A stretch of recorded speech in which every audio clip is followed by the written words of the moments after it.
Voy a ofrecer la palabra ahora a la señora Francisca Ugarte, presidenta del Colegio de Endocrinología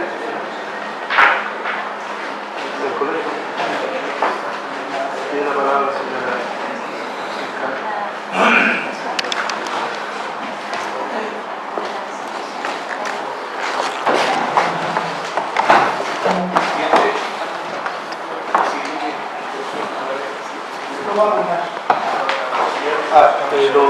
¿Lo puede enviar su... Por favor, sí, por favor. Muchas gracias. Secretario, Sí. en cuanto llegue, sube a la página web. No se ve ya. No se Puede comenzar. Probablemente habría que correr eso hacia atrás. Que quede el foco, ¿no? Hay que moverlo un poquito. No, si esto está bien, yo creo que es eso, ¿no? No, porque no es de... Yo cargaba la lista. Quería que se viera bien, pero ahora no se ve nada. Lo que pasa es que está cortada la Está cortado la palabra. está cortado allá.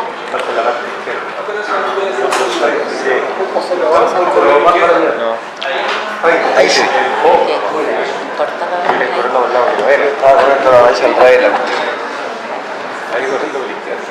Muy buenas tardes, honorables diputados, señor presidente.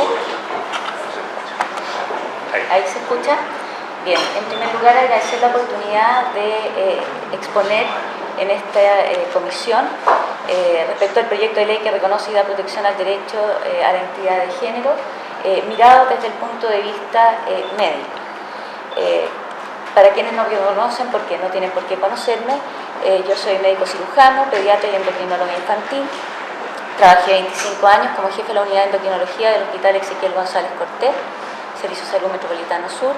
Fui jefa de la unidad de endocrinología pediátrica de Clínica Alemana por 10 años y actualmente soy jefa de la unidad de endocrinología pediátrica en Clínica Universidad de los Andes.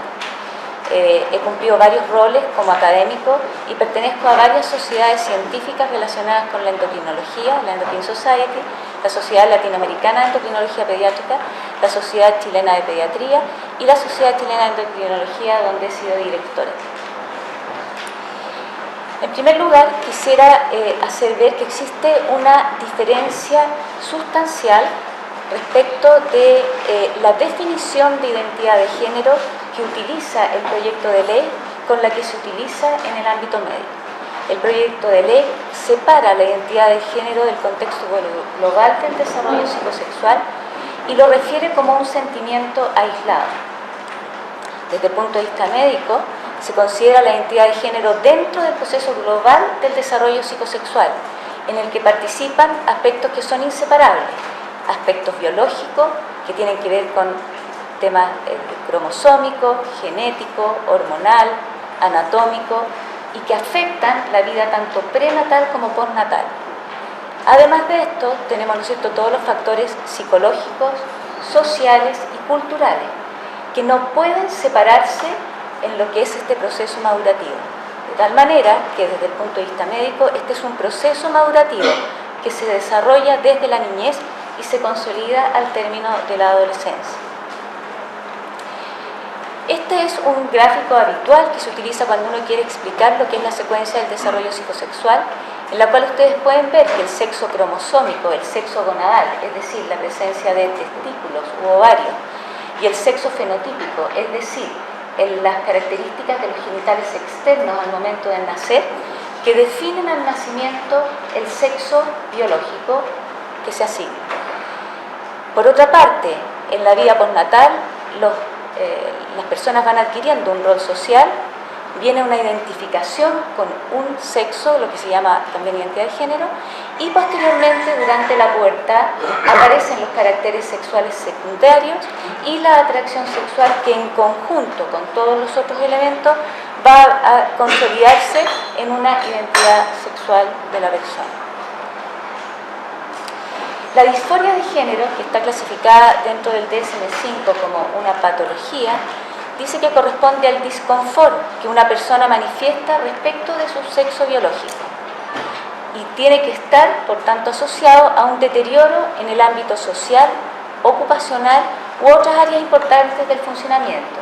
Es decir, la disforia de género siempre implica que parte de la vida habitual de la persona se ve afectada. ¿Qué evidencia científica hay respecto de lo que es la disforia de género? En primer lugar, la disforia de género incluye una amplia gama de diagnósticos, dentro de las cuales están patologías endocrinológicas, como los trastornos del desarrollo sexual.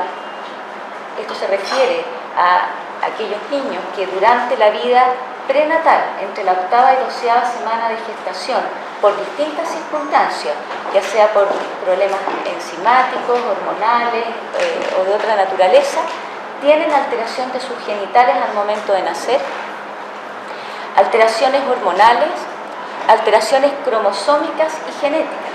Dentro de estas tenemos muchos pacientes que cuando se estudian por su disforia o por su problema de genitales, uno hace el estudio genético.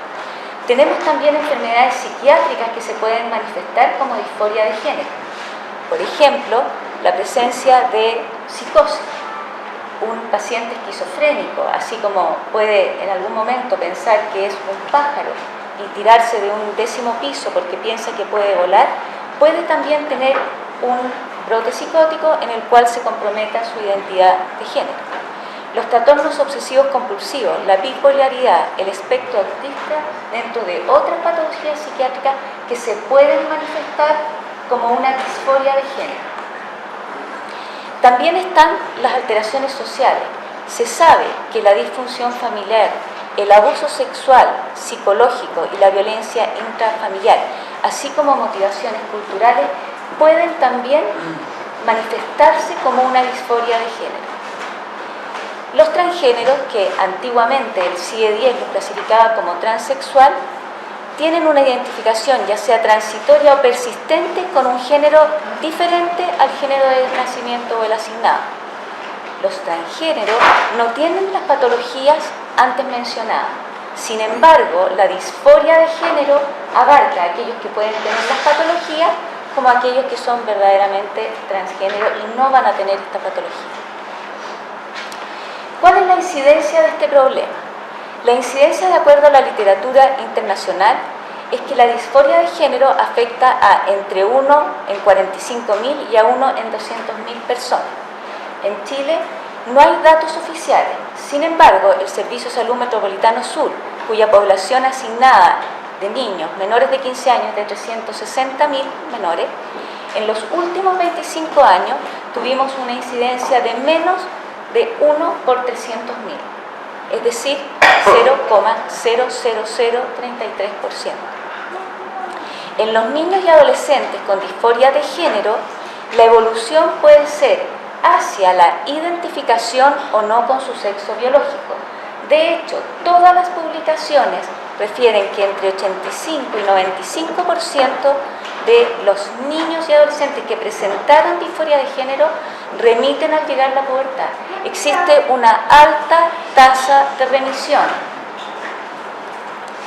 Acá hay un ejercicio, está un poco cortado, pero si uno calcula que hay 2,5 millones de niños chilenos y la disforia de género se presenta en 0,00033, serían 8,25 niños que se manifestarían por la disforia de género. De estos, sabiendo que van a revertir entre 85 y 95, pongamos 93%, tenemos que 7,4 niños van a revertir y solo 0,5 niños, es decir, por lo tanto 1 en 5 millones, presenta realmente, ¿no es cierto?, la disforia que va a ser persistente durante la vida. Y acá tenemos, entonces, que el 93% van a tener algunas causas que van a justificar esto, y tenemos los transgéneros verdaderos que tienen una frecuencia mucho menor. En algún momento se dijo que en Chile había, yo no logré encontrar la cita y por eso no lo puse acá, 840 personas transgéneros. Si ustedes calculan que somos 17 millones de personas y hacen la división, van a poder llegar a cifras que son incluso un poco menor que esta. O sea, esta es menos.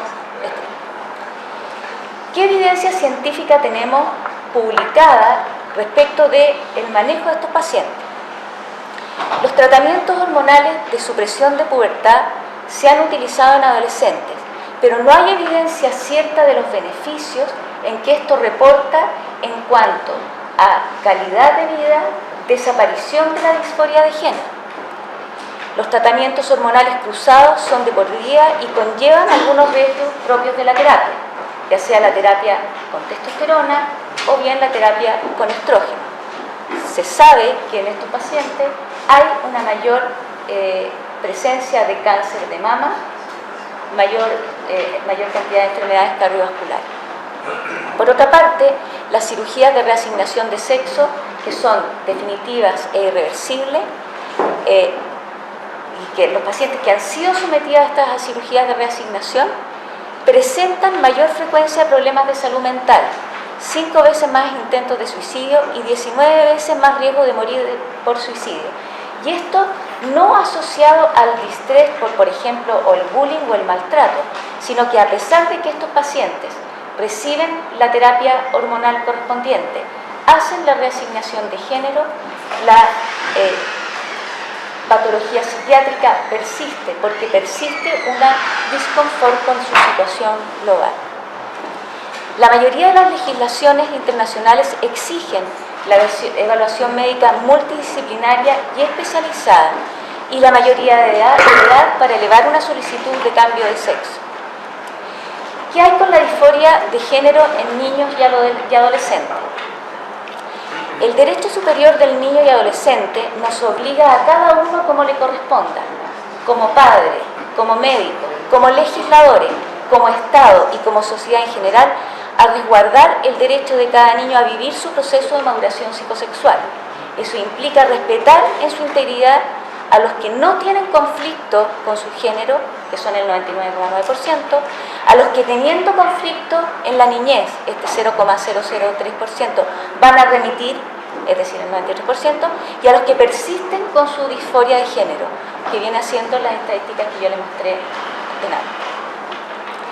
Por otra parte, la evidencia científica también demuestra que el refuerzo de la conducta transgénero durante el periodo de formación de la identidad de género, ya sea por la dinámica familiar, la interacción con compañeros del colegio y parental, políticas públicas de educación, salud, etc., puede lesionar gravemente el desarrollo e integridad de los niños, especialmente de aquellos niños que van a remitir la disforia de género durante la pubertad. Imagínense ustedes lo que significa que un niño que manifestó tener una disforia de género, en que ya sea los padres, el colegio, aceptan el cambio y que después durante la pubertad esté dentro de ese porcentaje mayor de niños que van a remitir la disforia durante la adolescencia. ¿Qué recomiendan hoy en día las sociedades científicas, tanto internacionales como nacionales?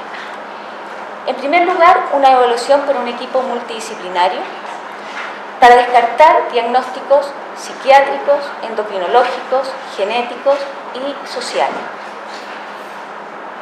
Aconsejan realizar los tratamientos hormonales solo cuando se ha confirmado que corresponde a un transgénero.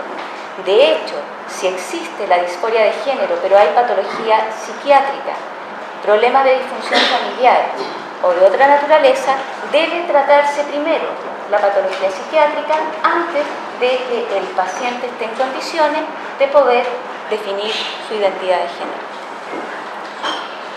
En general, las sociedades científicas, ¿no es cierto?, aconsejan realizar las cirugías definitivas solo en mayores de edad, es decir, cuando ya son competentes para tomar la decisión, firman un consentimiento informado respecto de los tratamientos hormonales que deben recibir de por vida, del mayor riesgo de algunas patologías, que estas son cirugías irreversibles y respecto de su fertilidad futura. Y además exigen que deban tener una experiencia de vida en el sexo deseado de al menos 1 o 2 años en las distintas sociedades científicas, de tal manera de resguardar que el cambio de sexo deseado va a llevar a una buena resolución y que no va a continuar la disforia posterior a la asignación. Y esto es porque, tal como habíamos dicho, la población transgénero presenta más trastornos de salud mental, alta incidencia de intentos de suicidio, 2 veces más depresión, 1,5 más veces trastornos de ansiedad.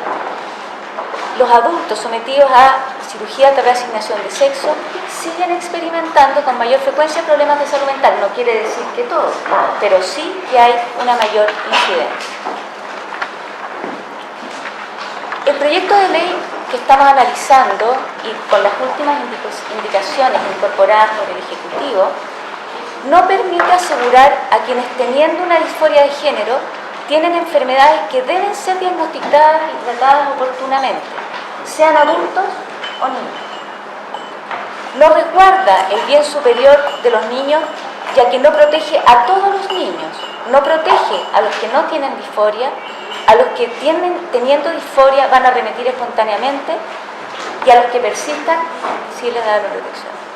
No considera la necesidad de un equipo multidisciplinario formado por psiquiatras, endocrinólogos, genetistas, urólogos, asistente social, ni los costos que involucra el estudio, seguimiento, acompañamiento, tratamiento, porque quiero recordarle que una vez que la persona toma la decisión de hacer el cambio de sexo, pasa a ser un paciente para toda la vida, que requiere hacerse un seguimiento respecto de los tratamientos hormonales y de las posibles complicaciones asociadas.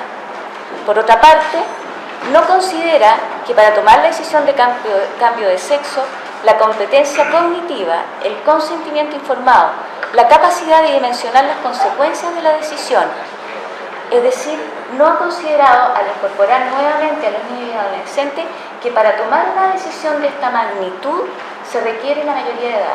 Yo les recuerdo que a nuestros hijos no los dejamos manejar, no los dejamos votar, no los dejamos casarse antes de que cumplan la mayoría de edad. Y esto es porque esperamos a que sean competentes y puedan tomar sus propias decisiones. De tal manera que yo quiero invitarlos a que lean esta literatura. Esta es literatura la más reciente, incluye, ¿no es cierto?, el estudio de New Atlantis, un estudio que se realizó, una revisión de más de 500 publicaciones, que es del John Hopkins, uno de los mejores hospitales del mundo y que trabajó muchos años y que hace una revisión a raíz de los resultados que ellos mismos tuvieron en sus pacientes a los cuales se les hizo tratamientos hormonales y reasignaciones de sexo. Yo los invito yo los puedo hacer llegar, ¿no? Y lo pueden sacar también de la literatura. Recientemente, en noviembre del mes pasado de este año, la Endocrine Society publicó las guías para el manejo de los pacientes con disforia de género o personas con incongruencia de género, que es la nueva nomenclatura que está usando la sociedad científica. Aquí hay otra que también es muy interesante, que trata del transgénero en el niño. Y finalmente, la publicación de la Sociedad Chilena de Endocrinología, que también aconseja, al igual que la mayoría de todas las sociedades científicas, que los niños y adolescentes sean acompañados, sean tratados cuando corresponda, pero que la solicitud y el cambio de sexo se haga cuando sean mayores de edad, cuando tengan las competencias para poder tomar esa decisión y habiendo tenido la experiencia de al menos un año en vida en el sexo deseado. Muchas gracias, señorita.